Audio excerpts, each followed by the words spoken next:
Sean bienvenidos todos a la casa del Señor. El día de hoy vamos a celebrar nuestro culto en lo que ya corresponde la enseñanza de la palabra. Los hermanos de atrás, no sé por qué les gusta acomodarse tan lejos y allá hace más calor, aquí estamos frescos.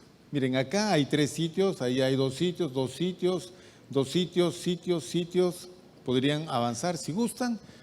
De esa manera no se sienten acalorados o con la molestia del calor, como gusten.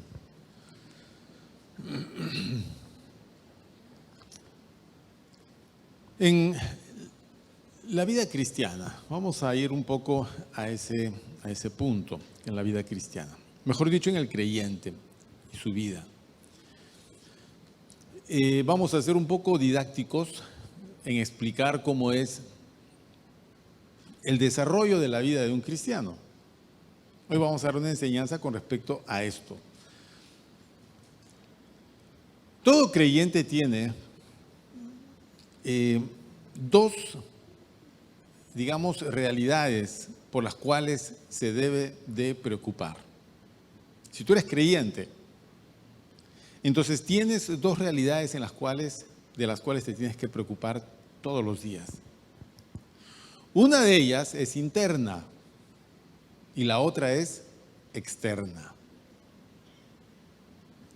Me parece que eso ya lo sabían. Vamos a ver las implicancias de eso. La realidad interna siempre es una realidad espiritual. Y la realidad externa es aquella que te conecta con el exterior, con el mundo que te rodea. La realidad interna tiene que ver con tu espíritu, con tu corazón, con tu ser interior. La realidad externa tiene que ver con tu forma de desarrollar tu vida, porque lo haces con este cuerpo. Y nosotros tenemos que conectar perfectamente una realidad con la otra, la tenemos que conectar. De esa manera unificamos todo el desarrollo de nuestra vida. Somos afuera como somos adentro. No hay un divorcio. ¿Ok? Que es complicado, porque por dentro no puedes buscar al Señor y por fuera hacer lo malo. O por fuera no puedes estar haciendo lo correcto y por dentro estar en tinieblas. No van esas 2 cosas.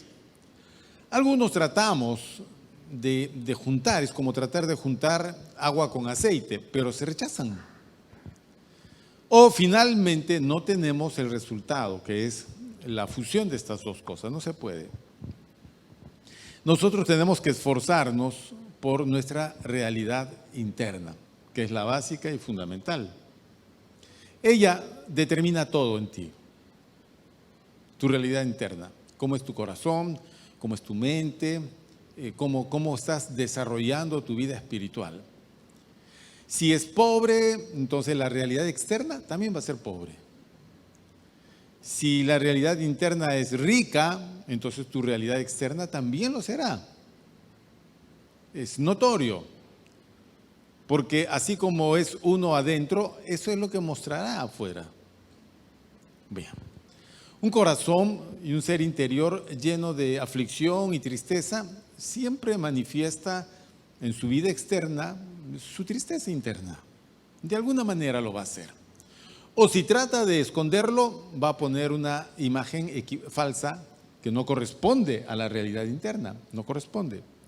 Entonces va a haber un fingimiento, ¿ok? Va a haber una actuación, pero es como el payaso deja el maquillaje, la nariz y se va a su casa triste, después de haber hecho reír a todos. Esa no puede ser la realidad de un creyente. Un creyente tiene que vivir una realidad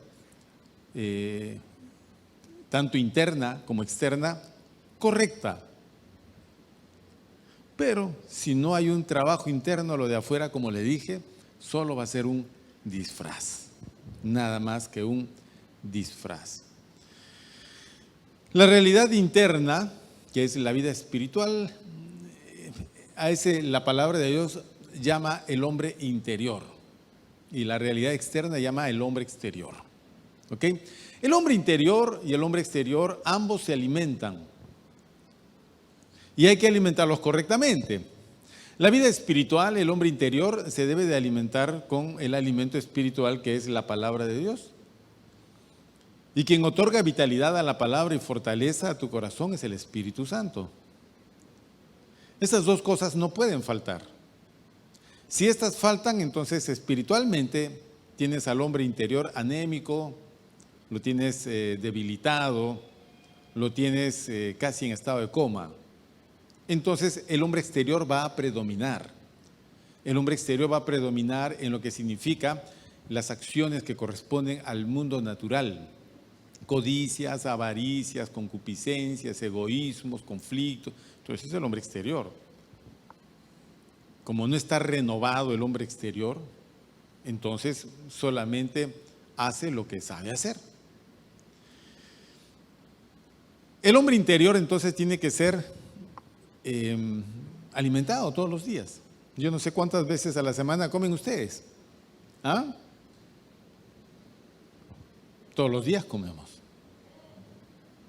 ¿Hay alguno que se abstiene algún día de comer?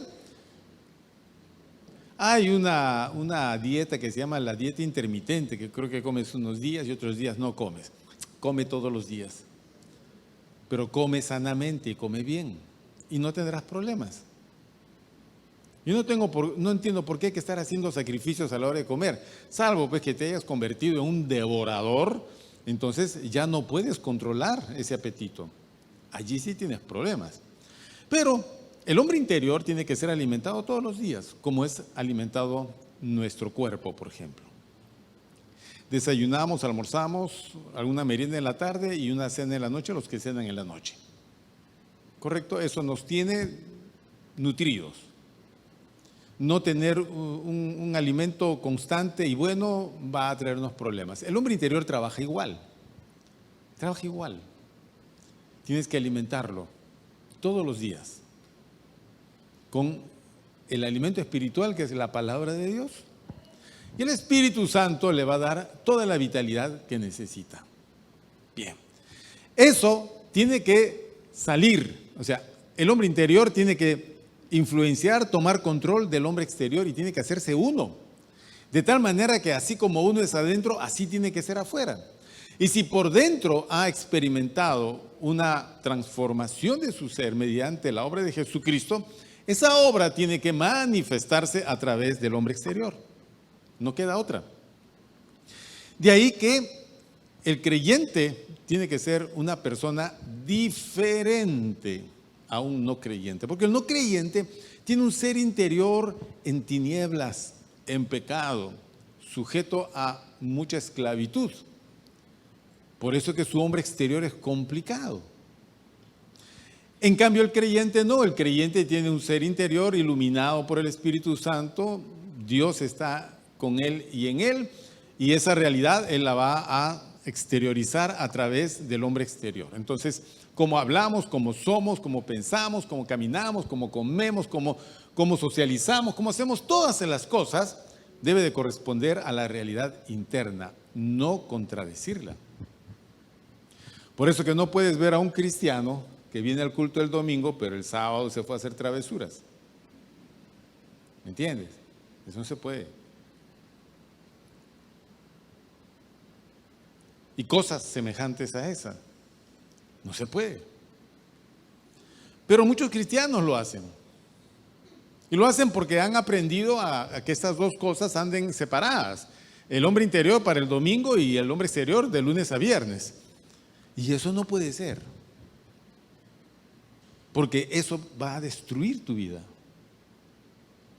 La va a destruir. Entonces, entre las varias cosas que uno debe de manifestar, debe de exteriorizar, hay una que es muy importante. Y es la que vamos a ver el día de hoy. Y tiene que ver con el hecho de publicar. Publicar. Esa realidad interna tiene que ser publicada, sacada.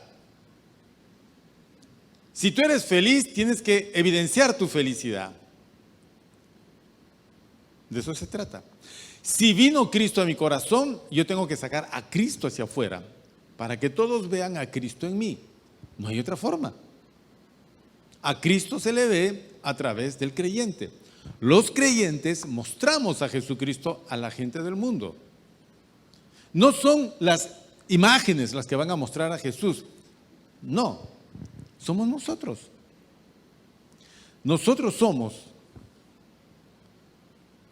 el cuerpo de Cristo y por tanto vamos a evidenciar al Cristo en nosotros. Y eso se hace a través de una obra que se llama, pues, publicar. Yo le puse el nombre publicar.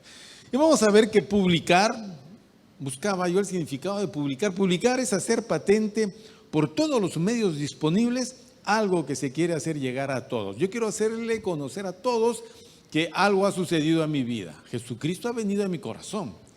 Él ha transformado mi vida, me ha cambiado interiormente y ha hecho una obra maravillosa. Eso yo lo tengo que publicar, compartir a todos. Tengo que hacerlo público.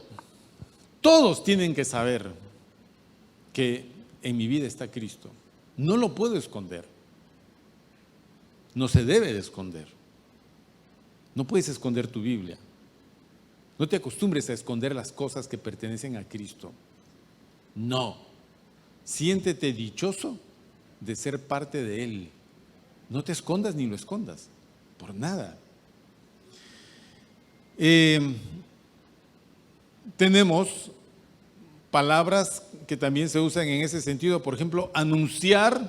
Anunciar es dar noticia o aviso de algo. ¿Ok? Tenemos proclamar, que significa publicar en voz alta algo para que se haga patente a todos. Vamos a publicar, vamos a proclamar, vamos a compartir, vamos a decirle a todos lo que ha sucedido con nosotros. Entonces todos cargamos o todos llevamos una historia en nuestra vida. Una historia. Y las historias siempre tienen que contarse. No se deben de perder. Ayer estaba con mi hermano mayor y él me empezó a contar una historia de la familia, porque él es el archivo de la familia. Entonces me dice, te voy a contar esta parte. Y yo me alegraba de las cosas que él me compartía, porque lo que hacía era darme a conocer cosas que yo no había, en tiempos en que yo no había nacido. Mi papá, mi mamá y mis hermanos cuando eran pequeñitos. Entonces, qué importante es compartir, miren ustedes, la historia de la familia. Muy importante. Qué importante es enseñarle a nuestros niños, por ejemplo, la historia de nuestro país. Importante. Qué importante es compartir con la gente la historia de la salvación. No hay otra forma, la gente no lo va a saber. Si nosotros no lo publicamos, la gente no se entera. Entonces, nuestra realidad interior se debe de traducir hacia afuera, entre otras cosas, en una publicación de esa verdad. Jesucristo llegó a mi vida. ¿Ok? Esto es, si es que tú realmente valoras lo que Jesucristo ha hecho por ti, porque si no lo valoras es como que compraste alguna cosa y lo guardaste por ahí adentro y se acabó el asunto, nadie sabe que lo tienes. Nadie sabe que lo tienes. Bien, vamos a ir a un texto. Necesitamos un texto para esto. Marcos capítulo 5. Tenga la bondad. Marcos capítulo 5.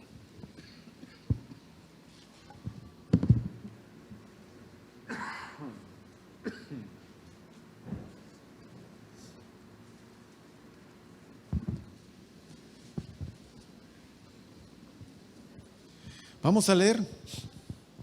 Vamos a leer.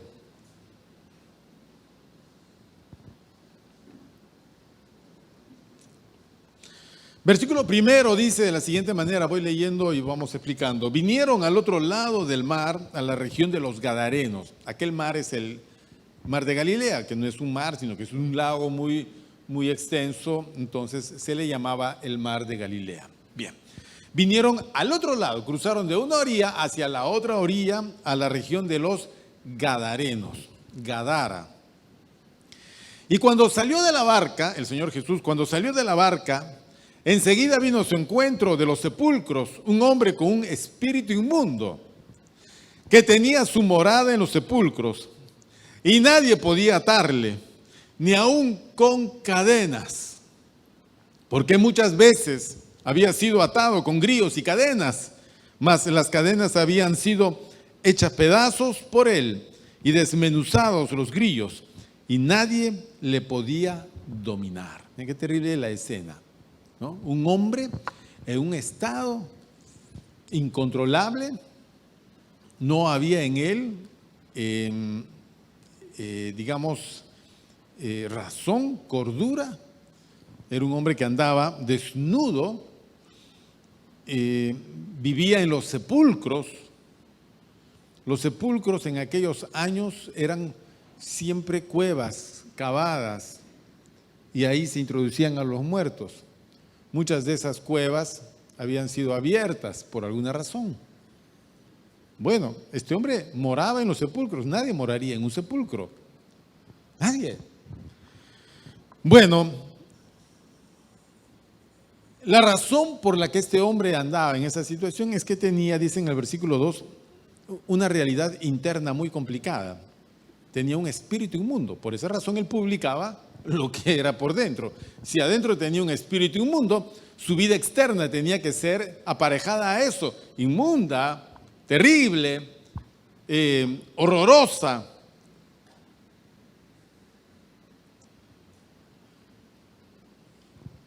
La gente quería sujetarlo, no lo podían atar, ni siquiera con cadenas, porque muchas veces había sido atado con cadenas, pero él las había hecho pedazos. Se podía. Nadie lo podía dominar. Entonces, sencillamente lo echaban. Y ahí vivía el hombre, como un animal. Entonces, cualquiera que veía, escuchaba de él gritos, gritaba, corría desnudo y se escondía en los sepulcros.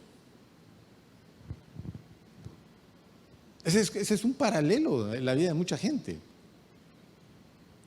que vive de una forma tal que niegan las realidades de la honestidad, de la virtud, de la cordura, de la justicia, y evidencian su lado más animal, su lado más depravado. Por supuesto. Entonces, versículo 5, y siempre de día y de noche andaba dando voces en los montes y en los sepulcros e hiriéndose con piedras. ¿Qué le parece? Andaba dando gritos, voces en los montes y en los sepulcros. Y finalmente se hería con piedras, se hacía daño, se andaba golpeando.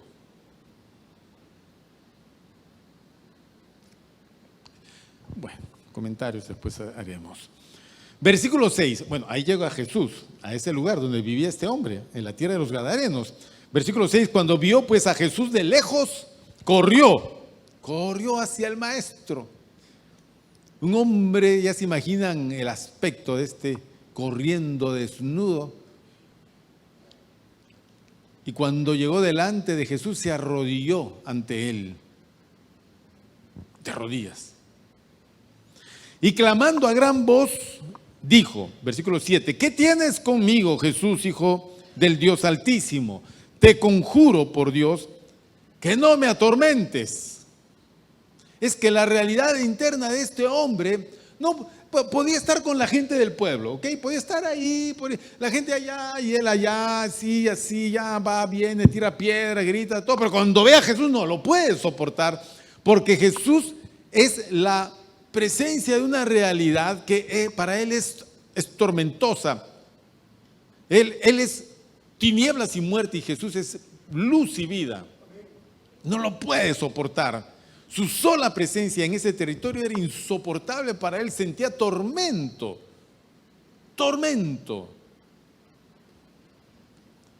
Por eso que corre ante él y le dice, ¿por qué has venido a atormentarme?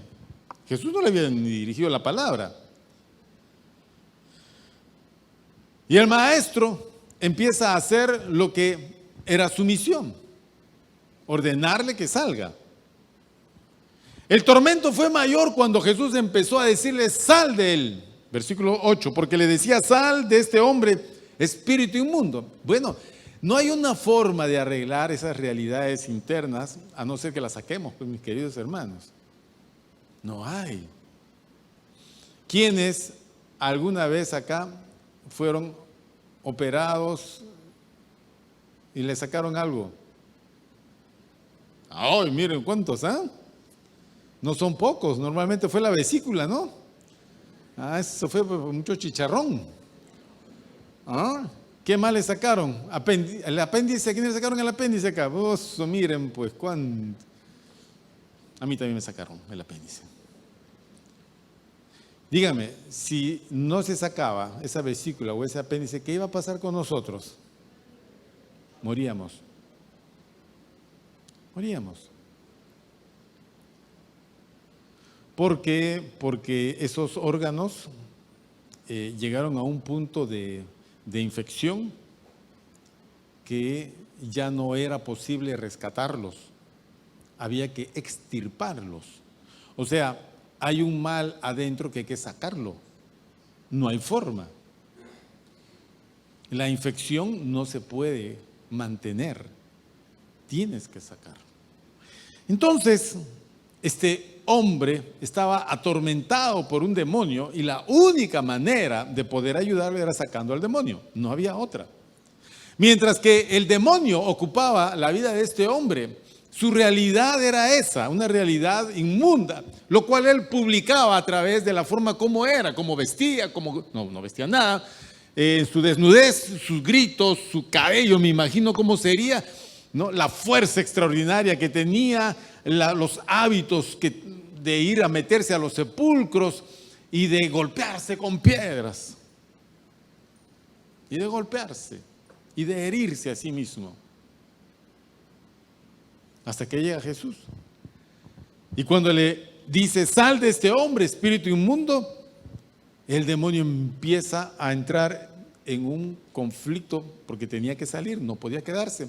Y Jesús le pregunta, versículo 9, ¿cómo te llamas? Y respondió diciendo, Legión me llamo, porque somos muchos. Si un solo demonio puede generarte una demencia bárbara, ¿cómo será muchos demonios? La realidad espiritual del hombre permite que no solo entre un demonio, pueden entrar muchos demonios, cientos o miles de demonios en una persona. Porque la realidad espiritual no está limitada por espacio, ni por pesos, ni por dimensiones físicas. Pueden entrar y pueden entrar y pueden entrar y pueden seguir entrando. Le voy a decir una gran verdad, no se vaya a asustar por esto. Mucha gente sin Cristo tiene demonios en su vida. Tiene demonios. Bien, tú me vas a decir, ¿cómo? Normalmente, todo vicio es una atadura. Y tú vas a ver que no lo pueden ayudar. A todos esos que tienen vicios no hay forma de ayudar. A todos los que tienen vicio de juegos, vicio de cigarrillos, vicio de drogas, de alcohol, no se lo quitas. Y todavía les reconocen esto. Tú eres adicto y adicto vas a ser toda tu vida. Y encima te sentencian porque saben que pueden amortiguar el asunto, pueden adormecer la situación, pero siempre está el peligro metido ahí adentro.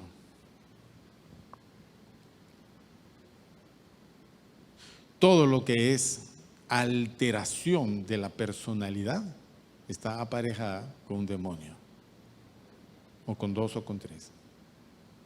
Donde tú ves los homicidios violentos, toda esa gente que no tiene misericordia y que ha perdido la valoración del prójimo, de la vida del prójimo, todos esos tienen demonios. Todos esos. Toda situación donde pierdes la cordura hasta el punto en que puedes quitarte la vida, están atormentados por demonios. Muchas enfermedades son el resultado de eso, de la operación de los demonios. Demencias,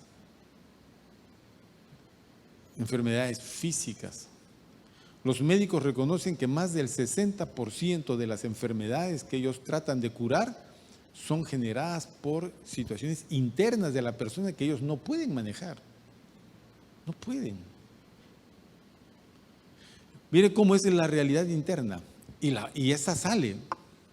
La persona publica su realidad interna. Entonces su infelicidad. Yo soy infeliz, hago infeliz a todos en mi casa. Yo soy un alcohólico, le arruino la vida a todos en la casa. Y eso se va hasta mi tercera y mi cuarta generación. Se extiende toda esa infelicidad. Complicado. Lo único que podemos hacer para ayudar a esas personas, en este caso nosotros, es cambiar la realidad interna. Hay que sacar la maldad. La raíz de esa maldad se llama pecado. Por eso que un espíritu inmundo puede tener lugar ahí, porque allí hay pecado. ¿Ok? Donde hay pecado, ahí hay una puerta abierta. Ellos pueden entrar. El pecado puede ser, no sé, no existen los pecados veniales, capitales, esa clasificación. Pecado es pecado, pecado es pecado. Pecado es pecado. El pecado que arruinó a la humanidad, la que cometió Adán y Eva, fue solo desobediencia, comer un fruto prohibido. Eso fue todo. No mataron a nadie, no hicieron nada grosero, solamente comieron un fruto que estaba prohibido. Pecado es pecado. Y eso permitió que el diablo entrase a esta creación y recibiese todo este mundo, donde él se constituyó el Señor de este mundo. Él puede gobernar este mundo a su antojo y dirige al mundo como él quiere. Y lo que busca, destruir la realidad interna de las personas. ¿A quienes normalmente empieza a dañar? A los más vulnerables. Comienzan con los pequeños. O sea, la realidad de este hombre comenzó muchísimo tiempo antes, los más pequeños.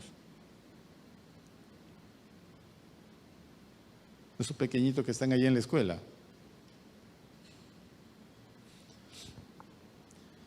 Hay un médico que anda en internet diciendo: no celulares ni pantallas electrónicas a niños menores de 2 años. Prohibido. Prohibido. Así como se dice a los niños pequeños no hay que darles estos alimentos porque todavía no los pueden asimilar, hay ciertas cosas que no les puedes proveer porque dañan su vida. ¿Por qué? Porque hacen del niño un niño encerrado, porque la pantalla lo aísla de todos. Y tú le hablas y él no te hace caso. Y él está ensimismado en la pantalla. Toda la satisfacción de su vida está en la pantalla. Toda la razón de ser está en la pantalla. Todo lo que quiere está aquí en la pantalla. Es el juego que él quiere ganar, alcanzar, la satisfacción. Todo lo hormonal en él está girando en torno a la satisfacción, la autosatisfacción. Se vuelve un ego. Todo es él, todo es para él.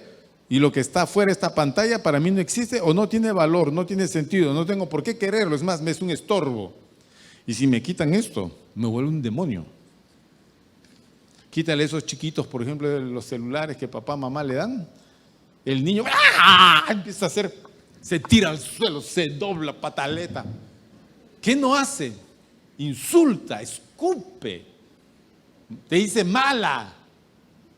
Y el papá dice, ya dale el celular, ¿qué daño le va a hacer? Y la abuelita, ¿pero por qué hacen? Usted no se meta, señora. En su época no había esta cosa, pues. Y le dan al niño, el niño vuelve a la cordura y se encierra otra vez en su mundo.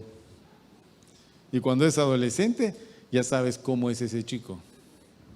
Y cuando ese chico tenga un hogar, ya sabes cómo va a ser. Es su realidad.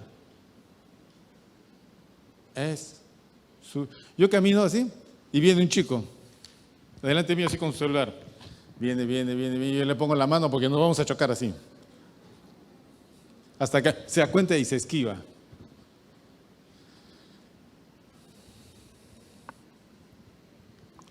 ¿Qué no habrá sufrido este hombre en su niñez para haber terminado como lo que era? Siempre decimos y enseñamos, los mayores traumas de nuestra vida fueron en nuestra niñez y en nuestras casas.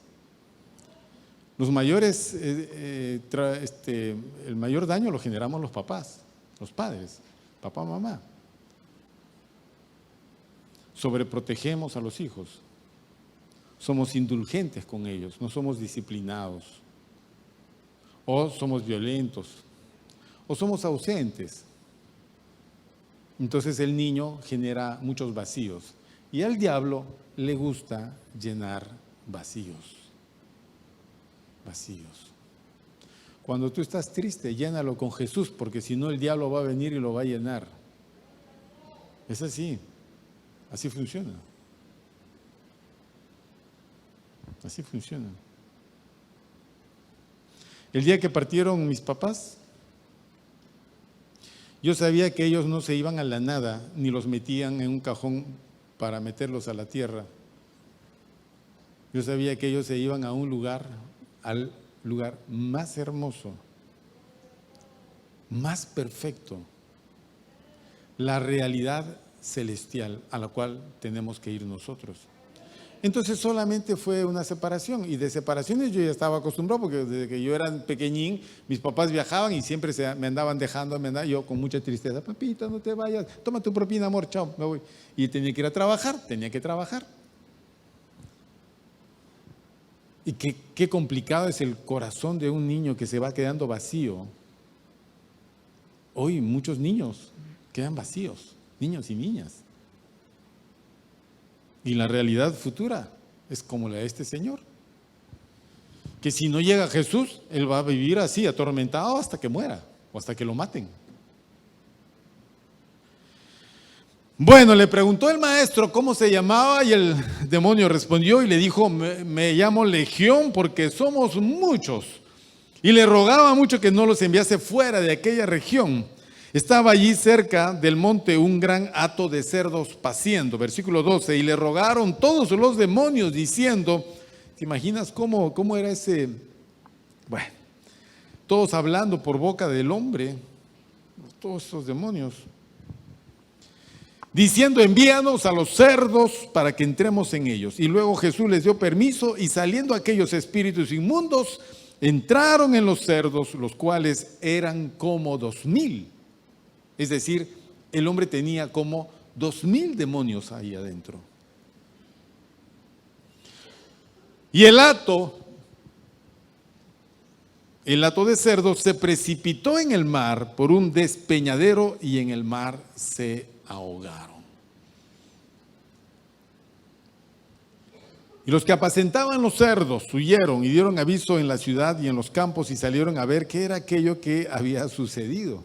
Obviamente, la gente que estaba cuidando los cerdos vieron toda esta situación y vieron a estos pobres cerdos luego en cierto momento entrar en una locura y todos los cerdos corrieron hacia el abismo y todos cayeron hacia el mar y ahí se ahogaron. Eso generaron los demonios en los cerdos. Pero saliendo del hombre, el hombre quedó libre de esa presencia. Cuando la gente vio todo esto, fueron a la ciudad a dar aviso de lo que había sucedido.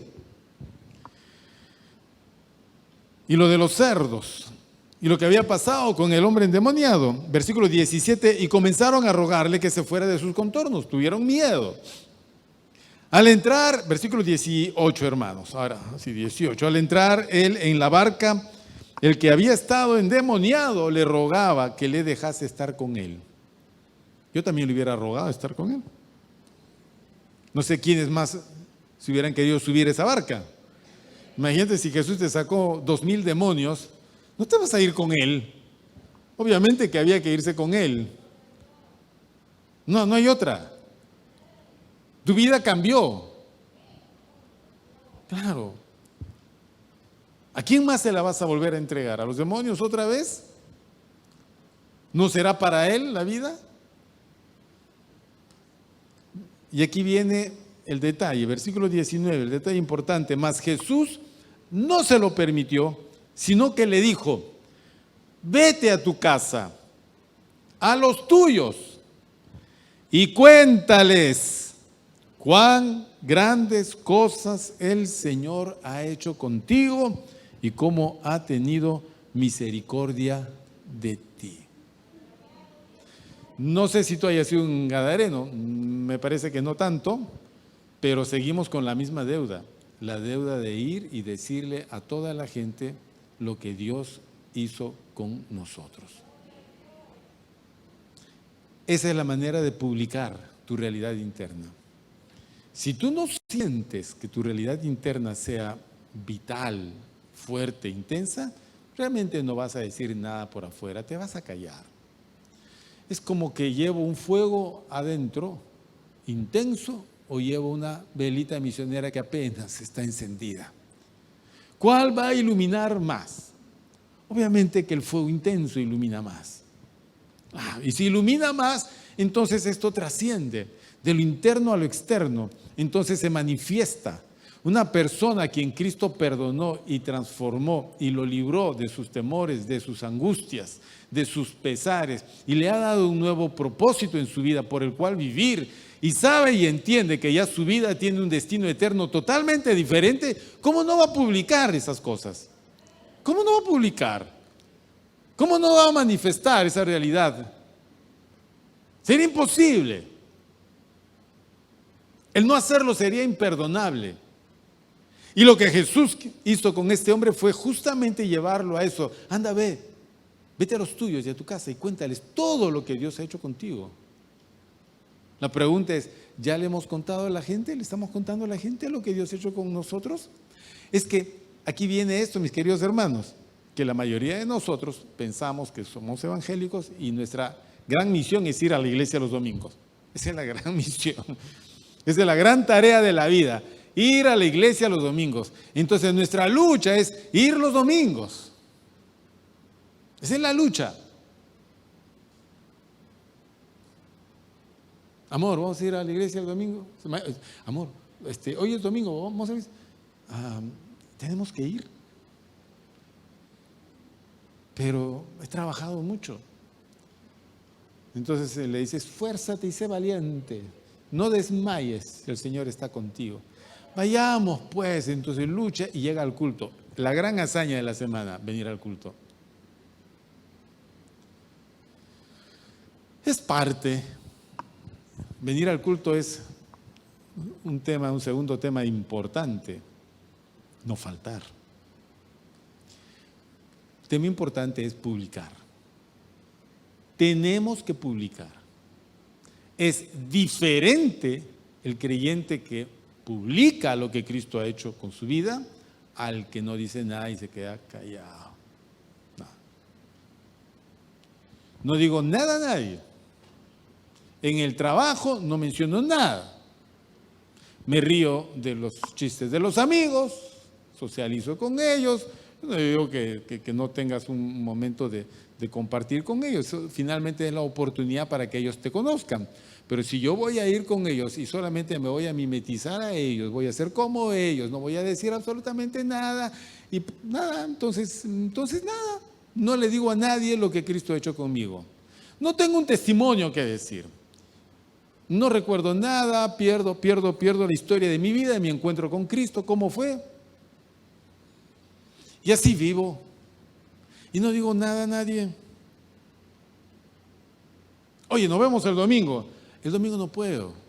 Tienes que venir. ¿Y por qué no puedes el domingo? No, es que tengo que lavar ropa. Esconde. Esconde. ¿Por qué esconder?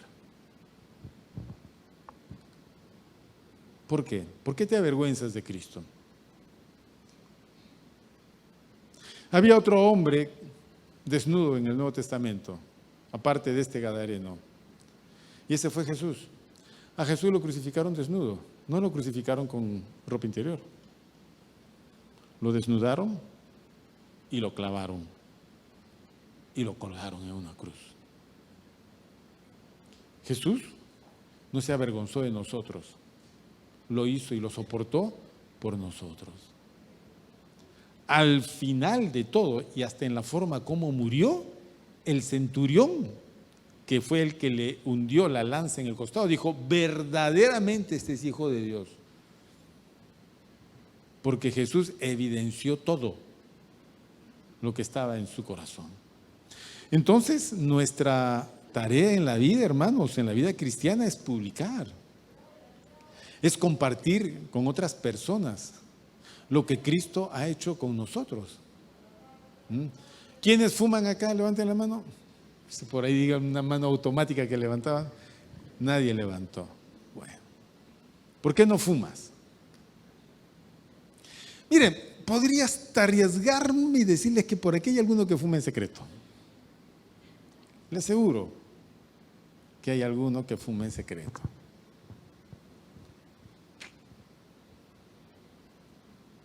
Bueno, ¿por qué no fumas? En la Biblia en ningún lugar dice no fumarás. ¿Por qué no fumas?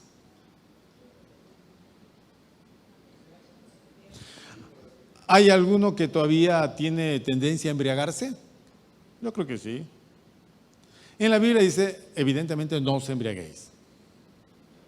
Eso sí dice, pero no dice, no fumarás. Tampoco dice, no jugarás. Pero hay mucha gente que juega.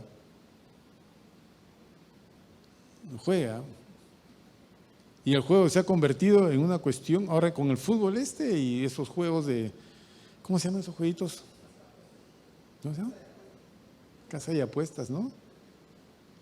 Que hasta ahora no entiendo que apuestas 5 soles y ganas 10 soles, una cosa así. ¿Así? Está bien. No. La prosperidad de una persona no se la puedes dejar a la suerte. No se la puedes dejar a la suerte. No. Miren hermanos, para dormir tú necesitas una hormona, la hormona del sueño. ¿Ya? Las personas que no fabrican bien esa hormona no pueden dormir bien. Normalmente duermen mal, no concilian el sueño, se despiertan, tienen problemas con el sueño. Entonces, les hacen un chequeo y determinan que el problema está allí. Y le dan la hormona como suplemento. Entonces la persona toma y duerme rico. Pero ¿por qué no tiene esa hormona? Una de las causas es porque para poder fabricar esa hormona necesita ciertos nutrientes que la persona no está ingiriendo. Ok. Pero también dice así, los especialistas dicen que si tú duermes pasadas las 12 de la noche, la hormona que se va a hacer presente es la hormona del estrés. Hasta antes de las 12 es la hormona del sueño. Entonces, si tú duermes a las 11:30, 11, vas a dormir bien. Pero si duermes 12:30 o 1 después de haberte quemado las pestañas con tu celular, entonces vas a dormir alterado. Alterado. Bueno. En nosotros, la satisfacción, la felicidad, la gratificación que sentimos es una cuestión hormonal. La hormona de la felicidad, que tiene su nombrecito, yo no recuerdo cuál es el nombre. Bien. Entonces, que es un neurotransmisor, se llaman neurotransmisores. Cuando una persona, o sea, tú miras a alguien que, por ejemplo, se fuma una hierba, ¿ya? Su cigarro de marihuana. Entonces, lo que pasa en la persona es que a la hora de drogarse, sea con eso, con cualquier otra cosa, acelera la fabricación de esa hormona y él siente una gratificación que no lo puede explicar. Tú desde afuera ves que una cosa que puedes hasta rechazar, pero la persona que lo está haciendo siente satisfacción.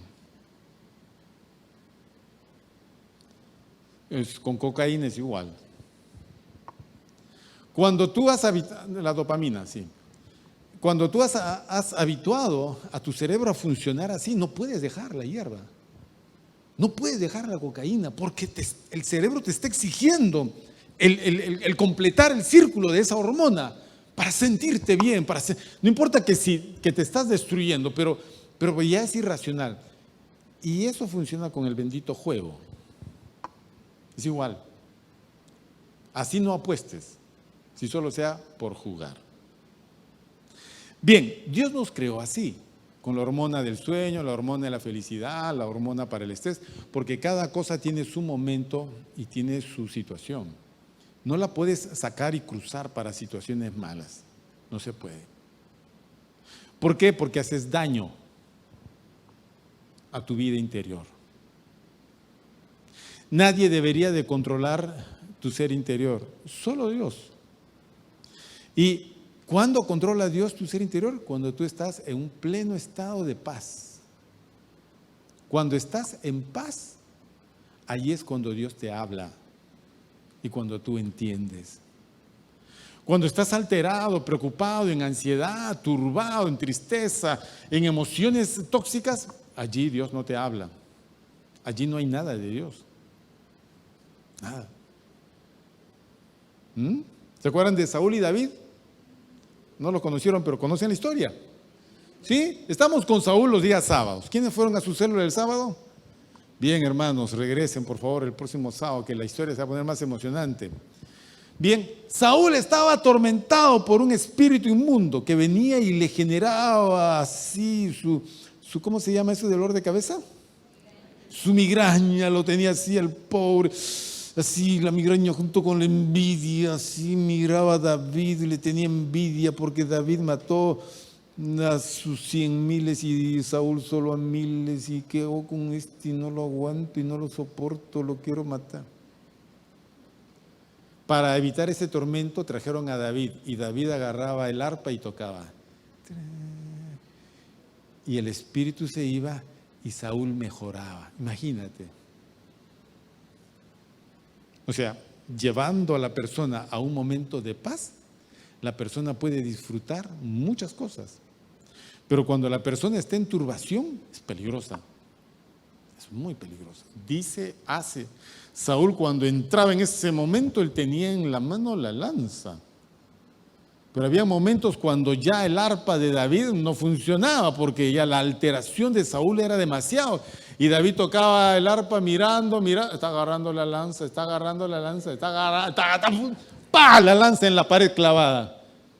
Porque Saúl ya estaba demente. Y vamos a ver los días sábados cómo va de poco a más la alteración de Saúl. Por eso les digo, nada de cuestiones así, que la gente no se aproveche de nuestro ser interior y la vulnerabilidad de nuestro ser interior. No te hagas hábito de nada, ni de nadie, no te hagas hábito de juegos, de consumos de cosas, nada.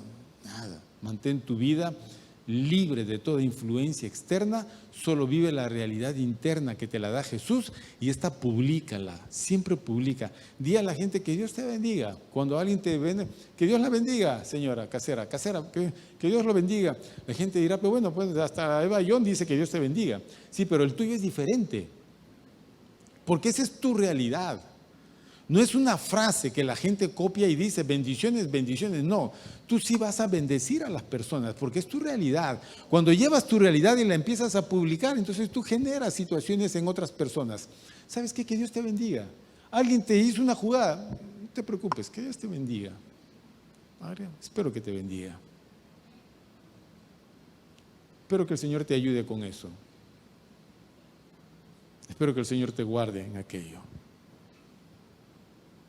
Y en el trabajo, todos van a saber que tú eres la persona diferente, en la que se puede confiar, la que es más sabia, es la más quieta. Y si alguien pregunta por qué razón, tú sacas y cuentas tu realidad. Yo tuve un encuentro personal con Jesucristo. ¿Cómo es eso?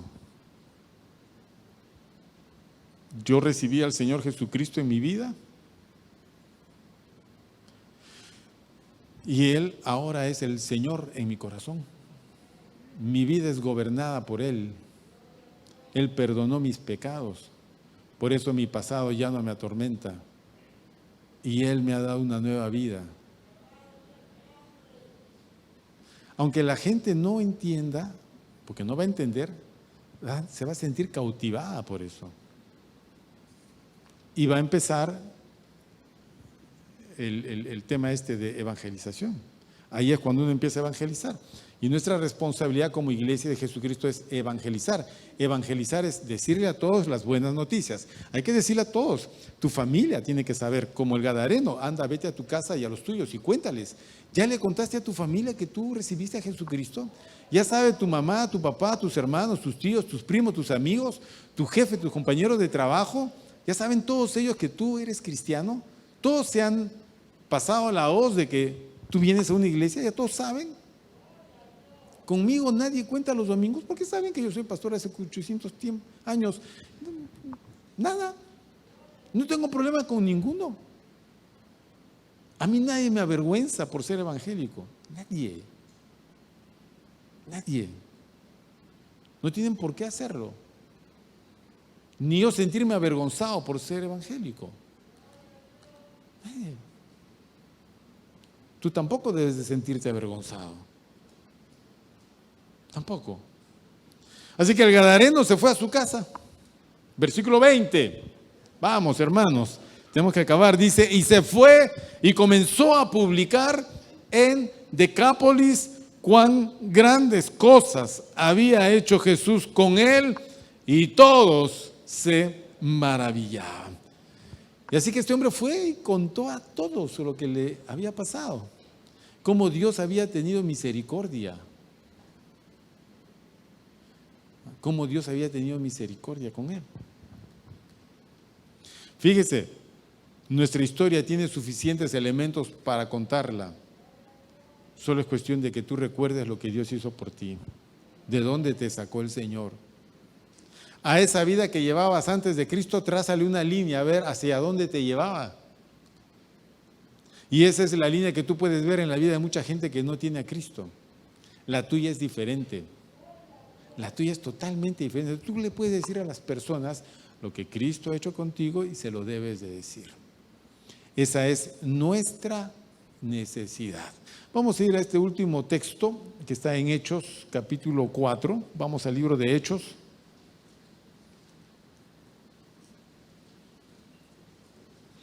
Los discípulos de Jesús, una vez que Jesús ascendió a los cielos, ellos fueron llenos del Espíritu Santo y empezaron a publicar el Evangelio por todo lugar. Ellos no podían dejar de hablar de Cristo a todas las personas. Oportunidad que ellos tenían era oportunidad que ellos aprovechaban. ¿Ok? Oportunidad que ellos tenían era oportunidad que ellos aprovechaban.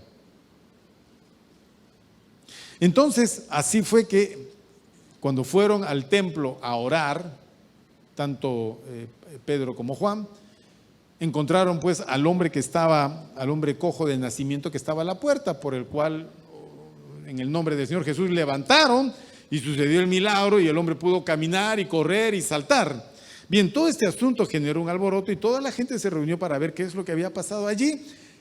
Entonces, Pedro y Juan aprovecharon ese momento en que la multitud se reunió y empezaron a hablar de que lo que había sucedido con este hombre era la obra que Jesús había hecho en él. No eran ellos, en ellos no había suficiente poder o piedad para darle a este hombre esa completa sanidad, sino que fue hecha en el nombre del Señor Jesucristo. Y estaban ellos hablando y hablando y hablando, porque no puedes dejar de explicarle a la gente lo que ha pasado en tu vida. No debes.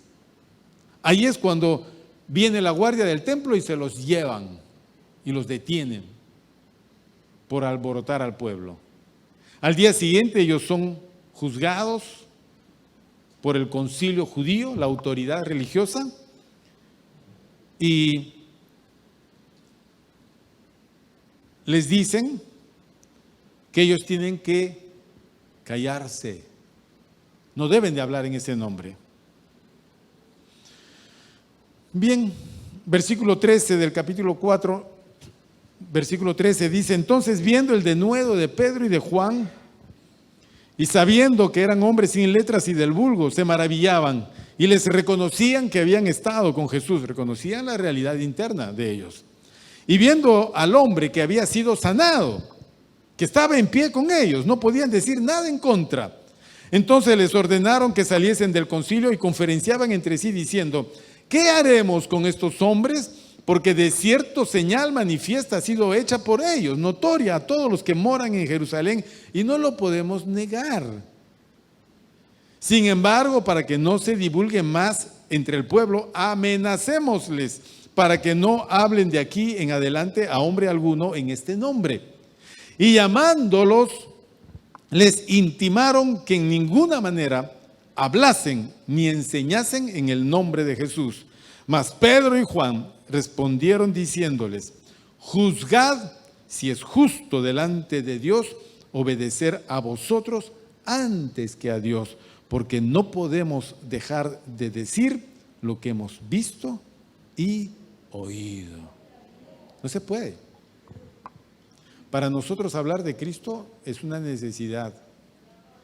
Necesitamos obedecer a Dios. Y el Señor dijo que hablemos, que llevemos su palabra, el conocimiento de Jesucristo a toda criatura. No te quedes callado. La iglesia cristiana tiene que extender el conocimiento de Jesucristo a todas las personas que se puedan, todas. Tienes que hablarle de Cristo, bonito, con sabiduría, en su momento, con palabras precisas, teniendo tu testimonio adelante, y procura guiarlos al conocimiento de Jesucristo. Eso se llama evangelización. ¿Quiénes evangelizan? Los miembros de las iglesias. Los pastores no evangelizan. Los pastores cuidan y enseñan. ¿Quiénes evangelizan? Los miembros de las iglesias. Los que traen a sus familias, los que traen a sus parientes, los que traen a sus amigos, contándoles las cosas que Dios hizo con ellos, cómo Dios tuvo misericordia de nosotros. La verdad que sí. Ayer fui al hospital a visitar a un familiar, y cuando entré, era un pasadizo muy largo. Y me tomé, como dijeron, vaya de frente, señor, allá en esa habitación. Bueno, me pusieron el mandil y fui, y cada puerta abierta miraba. Y para qué la realidad que uno encuentra en esos lugares es impresionante. Es decir,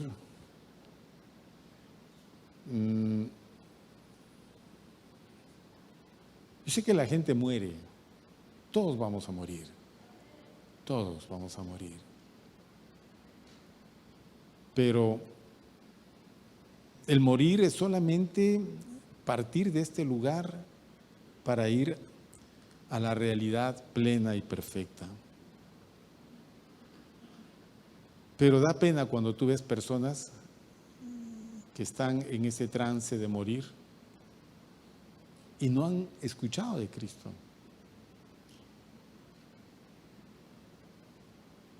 Para esas personas ya no va a haber una segunda oportunidad. La oportunidad la tienen contigo. Cuando tú les hablas, cuando están saludables. ¿Me entiendes? Cuando ellos pueden hacer cambios en su vida con la ayuda del Señor. Ya en un hospital, conectados, inconscientes, en coma, es penoso ver todo eso. No se olvide, alrededor nuestro hay mucha gente que no conoce a Cristo y que necesita escuchar, necesita que le hablemos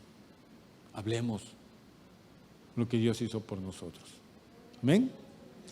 Es el mandato del Señor de Mateo 28 y es la necesidad nuestra. No podemos dejar de decir lo que hemos visto y oído. Tenemos que decirlo. Vamos a cerrar nuestros ojos, por favor.